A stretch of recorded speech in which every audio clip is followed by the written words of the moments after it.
Hello बच्चों, welcome to knowledge coaching classes. तो भाई कैसे हो? उम्मीद करता हूँ मज़े में होगे, सभी एंजॉय कर रहे होगे और अपनी स्टडीज़ पे भी कंसंट्रेट कर रहे होगे।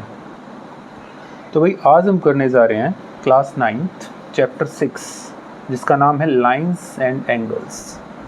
चैप्टर शुरू करने से पहले कुछ इम्पोर्टेंट टर्म्स हैं, कुछ चीज़ें हैं, कुछ एंगल्स हैं जिनके बारे में हमें जानना बहुत आवश्यक है।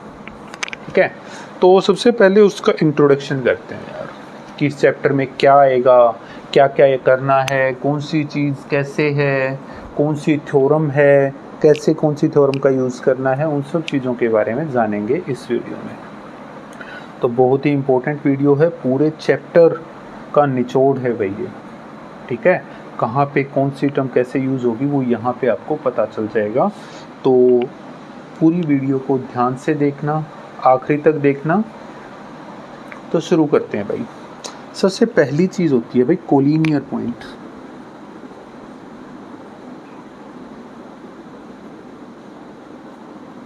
ठीक है, कोलिनियर पॉइंट कौन से होते हैं? इफ थ्री और more points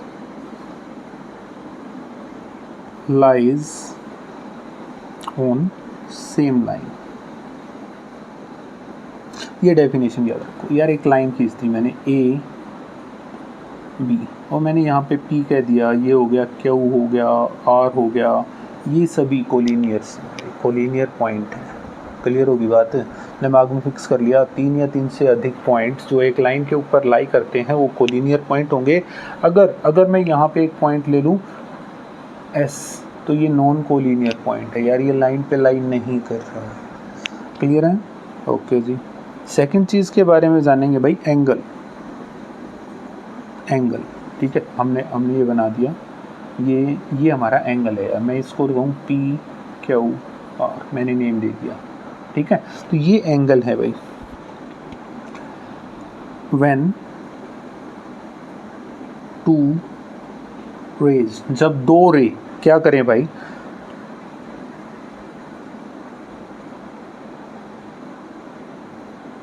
originate from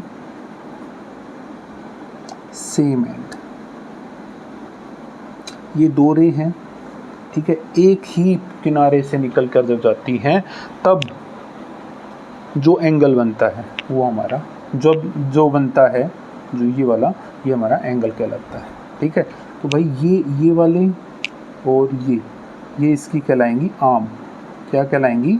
arms. और ये जो होगा ये होगा इसका वर्टेक्स। क्लियर है? तो एक एंगल के अंदर 2 आर्म्स होती हैं और एक वर्टेक्स, 2 आर्म्स एंड 1 वर्टेक्स, ये एक एंगल के अंदर होते हैं। ठीक है, अब टाइप ऑफ एंगल्स की बात करेंगे। तो नंबर 1 भाई एक्यूट एंगल, नंबर 2 ऑब्ट्यूस, एक होता है राइट एंगल, ठीक है, एक होता है स्ट्रेट एंगल। उसके बाद आ जाएगा आपका कॉम्प्लीमेंट्री एंगल, फिर सप्लीमेंट्री। ठीक है, उसके बाद अगर आप चाहोगे तो वर्टिकल अपोजिट एंगल, मैं शॉर्ट फॉर्म में लिख रहा हूँ vertical opposite angle, interior angle, ठीक है, एक्सटीरियर एंगल,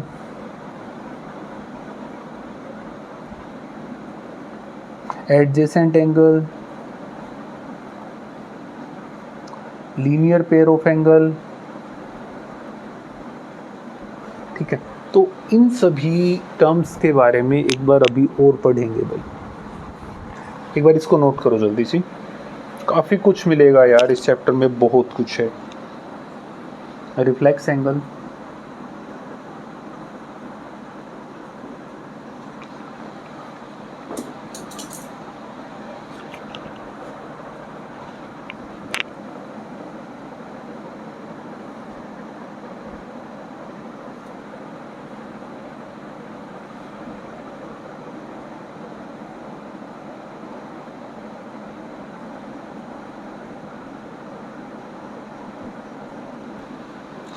तो एंगल्स के टाइप में सबसे पहला है भाई एक्यूट। एक्यूट एंगल कौन सा होता है? Angle less than 90। जो एंगल, मान लो एक एंगल थीटा है, अगर उसकी वैल्यू हमारी क्या है, 90 से कम है, ठीक है, तो वो हमारा क्या कहलाएगा? Acute angle. जैसे इस शेप में बन गया, ये 60 का ले लिया मैंने, ठीक है, तो ये हमारा एक्यूट एंगल है। नंबर 2 है राइट एंगल भाई।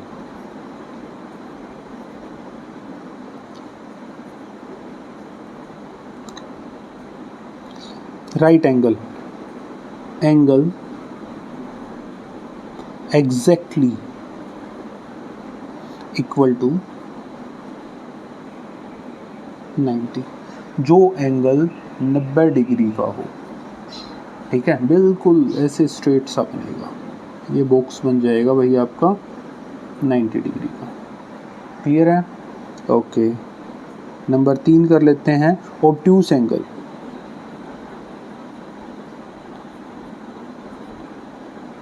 भाई एंगल जो है ना, एंगल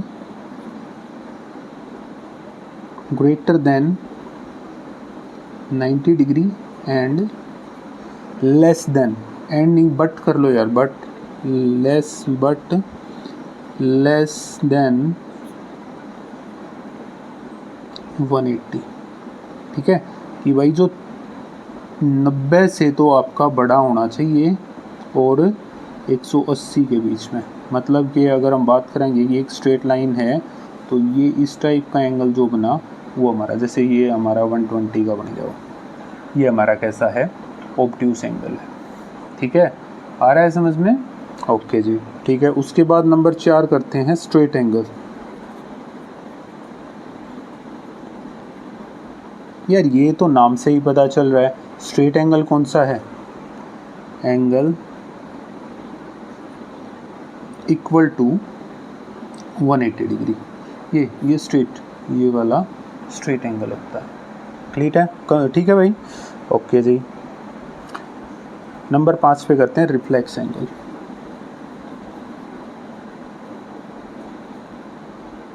रिफ्लेक्स एंगल कौन सा होता है भाई? अगर मैं नॉर्मली इसको लिखूं कि भाई एंगल ग्रेटर देन 180, जो 180 से ज़्यादा हो, ठीक है, बट एक और बात होगी भाई, लेस देन 360। मतलब 180 से बड़ा एंगल थीटा है ये, और 360 इसके बीच में। तो सपोज करो मैंने कोई ये बनाया, ठीक है, ये कोई एंगल था, तो ये जो एंगल है ना, ये वाला, ये रिफ्लेक्स है। क्लियर हो गया? ये अगर आपका 60 का है तो ये 300 का बच गया भाई। ओके है, ठीक है। हमें बताया एक सर्कल टोटल हमारा जो एंगल होता है, कंप्लीट एंगल जो होता है वो 360 डिग्री का होता है, कंप्लीट ये 360 का। अगर उसका एक हिस्सा हमारा 60 का है तो बाकी का कितने का बचा? ओके, ठीक है, क्विकली नोट करो भाई।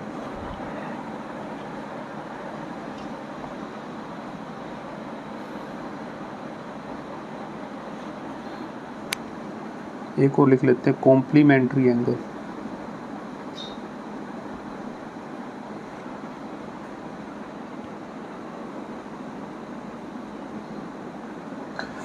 भाई टू एंगल्स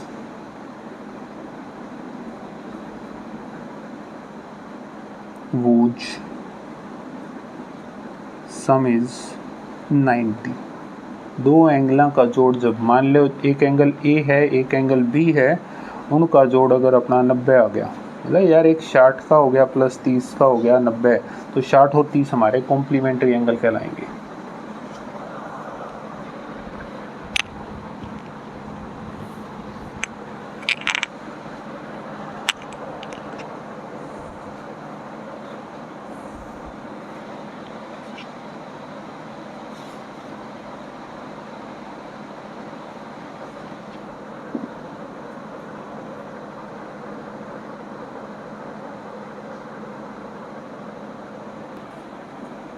नेक्स्ट है भाई सेवंथ, सप्लीमेंट्री।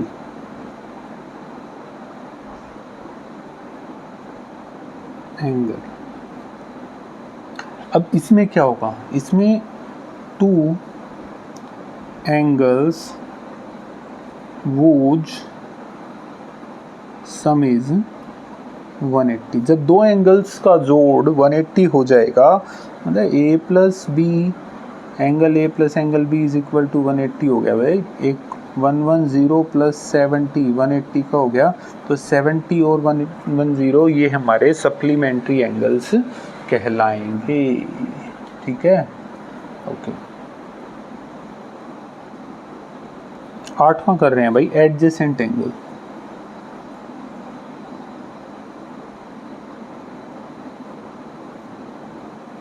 ठीक है, एडजेसेंट एंगल कौन से होते हैं भाई? They have a common vertex. ठीक है, एक कॉमन आर्म,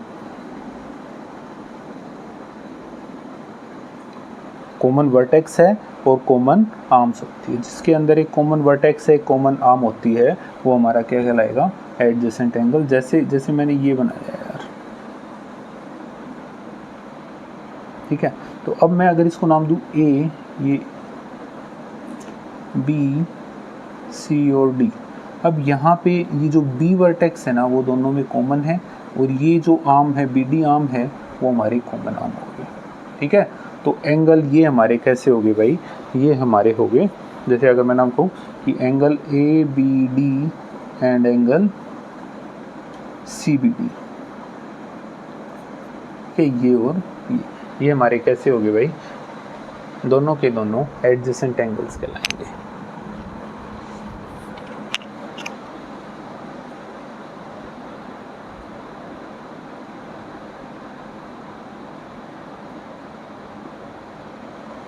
नेक्स्ट, अब लीनियर पेयर की बात करेंगे भाई। लीनियर पेयर, ये लीनियर पेयर वाला मैटर क्या है? देखो, ये एक स्ट्रेट लाइन है और मैंने ये एक एंगल बना दिया। ठीक है, ये एंगल हो गया, और ये दोनों जो एंगल होंगे वो हमारे कैसे कहलाएंगे? लीनियर पेयर कहलाएंगे। क्या कहलाएंगे? Linear pair. अब मैं इसको नेमिंग भी कर देता हूँ यार, ये ए हो गया, ये बी हो गया, और ये सी ही ले लिया यार, ये डी हो गया। ठीक है, तो ये लीनियर पेयर हो जाएंगे भाई। Angle A D C and angle B D C are linear pair of angles.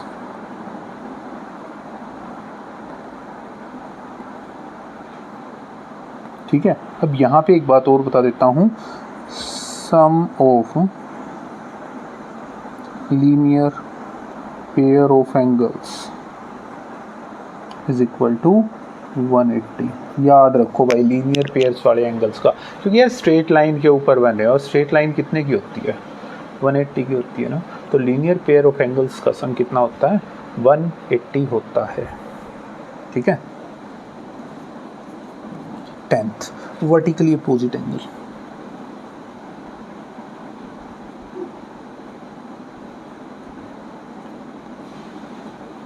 अब यार इसको डायग्राम से समझने की कोशिश करो। एक ये रे है भाई, एक ये रे है, क्लियर होगी? दो लाइंस मान सकते हो, दो स्ट्रेट लाइन। जब ये आपस में टकराती हैं तो ये दोनों, मैं इसको 1 और 2 कहूँ, ये हमारा 3 हो गया, ये हमारा 4 हो गया, ये हमारे वर्टिकल अपोजिट एंगल है। Angle 1 and angle 2 are vertical opposite angle. Angle 3 and angle 4 are vertical opposite angle. Clear होगी बात? याद रखना है भाई। अब एक और बात बताऊं, यहाँ पे काम की चीज स्टार लगा दिया मैंने। Vertically opposite angles are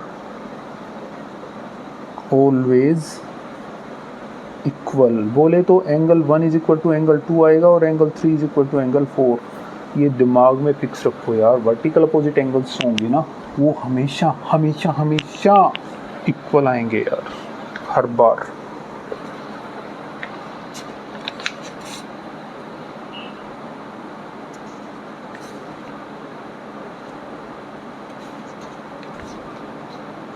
clear है? ये थ्योरम्स के अंदर भी यही चीजें बता रखी थी भाई। जल्दी जल्दी जल्दी नोट करो।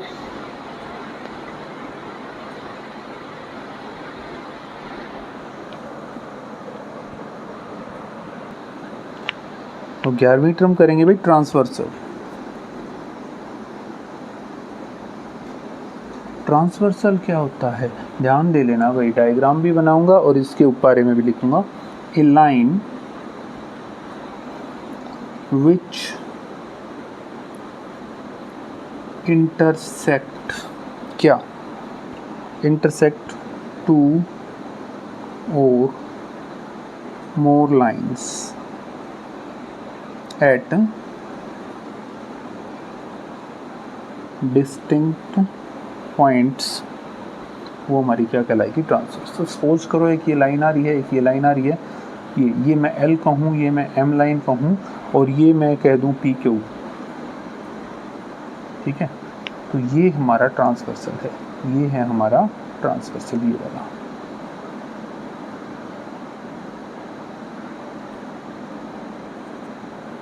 ठीक है, तो ये ट्रांसवर्सल है। अब ट्रांसवर्सल है तो यहाँ पे हमें कुछ चीज़ें मिलेंगी यार। क्या मिलेंगी? Number 12 exterior angle.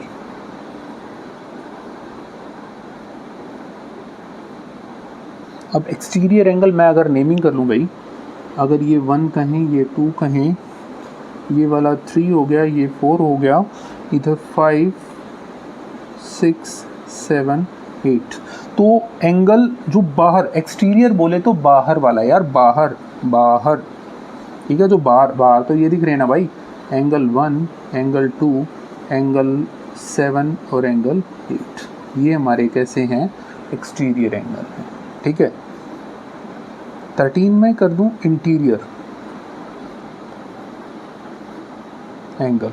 Interior angle कौन से होते हैं भाई?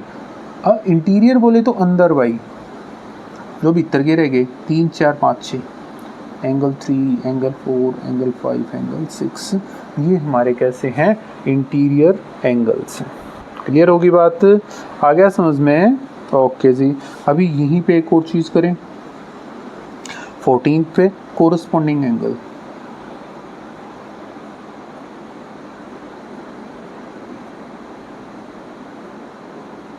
अब कोरस्पॉन्डिंग एंगल्स कौन से हैं? देखो ये और ये कोरस्पॉन्डिंग एंगल हैं, एंगल 1 एंड एंगल 5 हो गया एक, एंगल 2 एंड एंगल 6 दूसरा हो गया, एंगल 4 और 8 और एंगल 3 एंड एंगल 7, ये हमारे कैसे हैं कोरस्पॉन्डिंग एंगल। ठीक है, अब यहाँ तक का मैटर आपको अच्छे से समझ में आ गया होगा। अब उसके बाद आगे बढ़ेंगे अल्टरनेट इंटीरियर एंगल और अल्टरनेट एक्सटीरियर एंगल। इसको नोट करो, उसके बाद आगे बताऊंगा भाई मैं।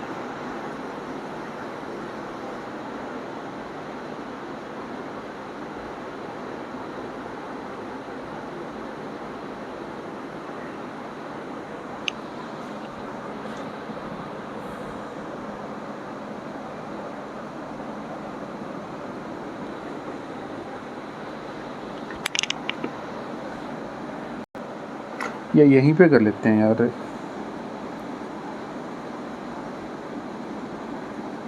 Alternate interior angle.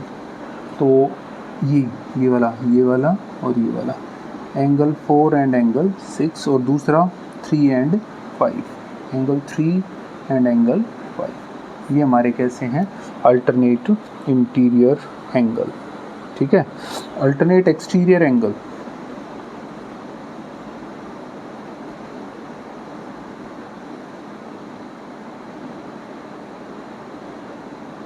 Alternate exterior बाहर वाला 1 और 7 और दूसरा 2 और 8, ये अल्टरनेट एक्सटीरियर हो गया। अब एक और चीज़ कर लेते हैं भाई, यहाँ पे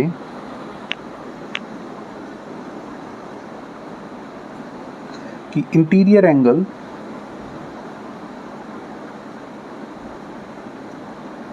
on same side of transversal, तो कौन कौन से आ जाएंगे? देखो सेम साइड ऑफ ट्रांसवर्सल 4 और 5, इंटीरियर में 4 और 5, 3 और 6, angle 4 and angle 5, angle 3 and angle 6, ये हो जाएंगे।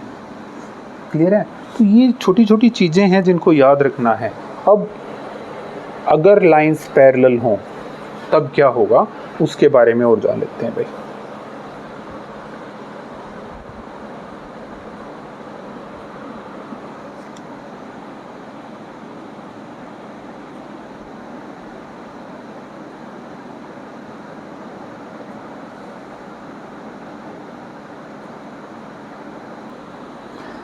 अब जो हो रहा है वो इम्पोर्टेंट है भाई, बहुत ही ज़्यादा इम्पोर्टेंट वो भी था, बट ये थोड़ा एक्स्ट्रा है भाई। इफ़ 2 लाइन्स आर पैरेलल, ये पैरेलल हो गया, ठीक है। कैसे?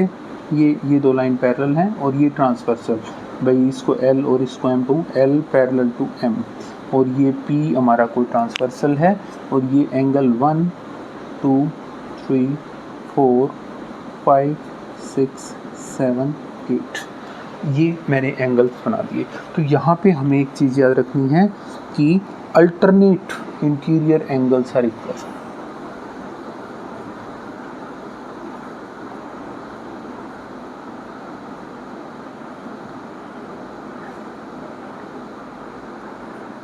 इक्वल, ठीक है। अल्टरनेट इंटीरियर कौन सा हो गया? 4 और 6, angle 4 is equal to angle 6, angle 3 is equal to angle 5। ये सिर्फ इस टाइप पे है भाई, जब ये लाइंस पैरेलल हैं तब, अगर कोई ट्रांसवर्सल तब उसको काट रहा है तो ये इक्वल है। दूसरी बात, alternate exterior angles are equal, exterior भी इक्वल होंगे। 1 और 7, angle 1 is equal to angle 7 और angle 2 is equal to angle 8। Alternate exterior angles are always equal, ठीक है। याद रखो भाई, याद रखो।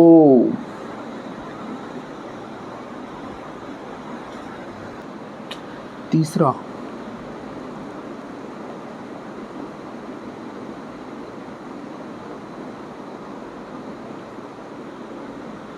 Corresponding angles are equal. अब कोरस्पोंडिंग एंगल्स कौन से हैं? 4 और सॉरी 1 और 5, 4 और 8। Angle 1 is equal to angle 5, angle 4 is equal to angle 8, angle 2 और angle 6, angle 2 is equal to angle 6 and angle 3 is equal to angle 7। Clear है? Clear हो गया? दिमाग में फिक्स कर लो भाई, ठीक है, दिमाग में फिक्स कर लो। अब एक और बात बताऊं, यहाँ पे एक और चीज़ करो भाई। Number 4, if corresponding angles are equal, ये एंगल्स अगर हमारे इक्वल हैं, अगर ये हमारे एंगल्स इक्वल हैं, then 2 lines are parallel to each other. अब यार ये वाली बात बता दी ना, यही चीज़ हमारे इस पे भी लागू होगी। अल्टरनेट एक्सटीरियर एंगल्स अगर हमारे इक्वल हैं तो भी वो लाइन पैरेलल है, अल्टरनेट इंटीरियर एंगल्स अगर हमारे इक्वल हैं तो भी वो लाइन्स पैरेलल होगी, कंफर्म होगी भाई, कोई नहीं रोक सकता उसको।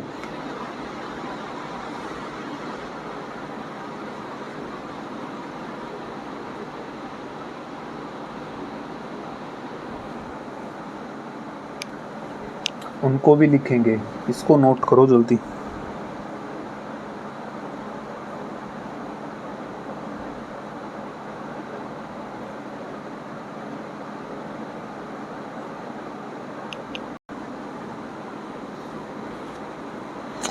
जैसे if alternate interior angles are equal, then two lines जो भी दे रखी हैं इंटरसेक्टेड बाय ट्रांसवर्सल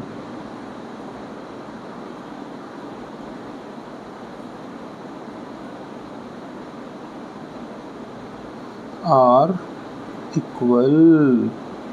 ठीक है, ये कर दिया। अगर ये और ये बराबर हैं तो वो क्या होगी, ये लाइन एल एम, ये L is parallel to M. If ये अगर मैं 1 और 2 नाम दूँ ना, angle 1 is equal to angle 2, तो ठीक है ये हो जाएगा। अब इसी में क्या एक और भी कह सकते हो, if alternate exterior angle are equal, then two lines intersected by transversal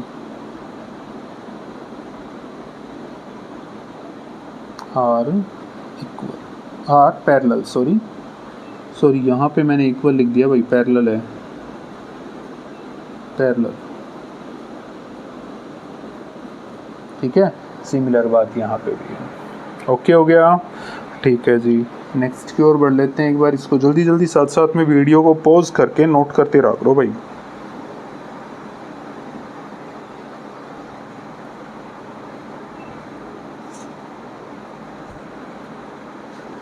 if transversal intersect two parallel, ये पैरेलल का निशान होता है, lines, two parallel lines, then each pair of interior angles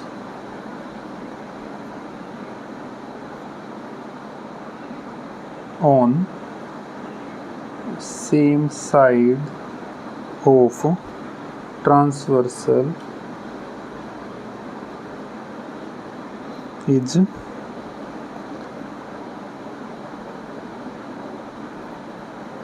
supplementary. बोले तो ये है, अगर ये और ये लाइन L और M, L is parallel to M, अगर मैं इसको 1 और 2 नाम दूं, angle 1 plus angle 2 is equal to 180, ये आएगा भाई। ठीक है, ये एंगल 3 और 4 कहूँ ना, ये angle 3 plus angle 4 is also equal to 180, ये सप्लीमेंट्री होंगे भाई।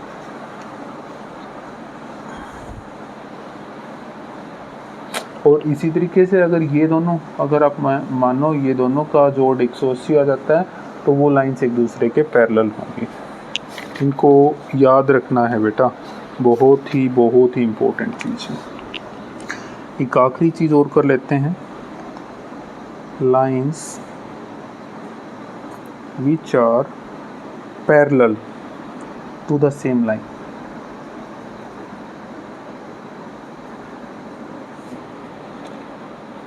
are parallel to each other। बोले तो ये और ये लाइन एक दूसरे के पैरेलल हैं, L और M, ठीक है, और ये N है भाई। L is parallel to M है और N is parallel to M है, तो L is parallel to N भी होगा। ठीक है, ओके जी, ओके। तो भाई नोट कर लो, ये काम की चीज़ थी जो कि हमें बतानी थी। कुछ और चीज़ अगर आ गई तो एक्सरसाइज के दौरान करवा देंगे यार, उसको भी हो सकता है कुछ छूट गया हो, है ना।